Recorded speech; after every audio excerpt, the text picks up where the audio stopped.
And our final middle school contestant, representing Mary McDowell Friends School in Brooklyn, New York, we have Scott Robbins.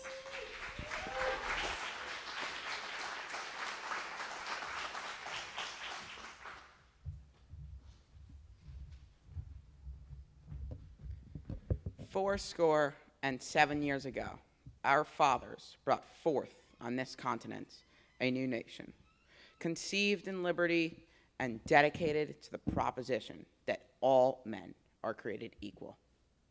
Now we are engaged in a great civil war, testing whether that nation or any nation so conceived and so dedicated can long endure.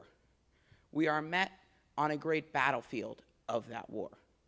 We have come to dedicate a portion of that field as a final resting place for those who here gave their lives, that that nation might live. It is altogether fitting and proper that we should do this. But in a larger sense, we cannot dedicate, we cannot consecrate, we cannot hallow this ground. The brave men, living and dead, who struggled here have consecrated it, far above our poor power to add or detract. The world will little note nor long remember what we say here, but it can never forget what they did here. It is for us, the living, rather, to be dedicated here to the unfinished work, which they who fought here have thus far so nobly advanced.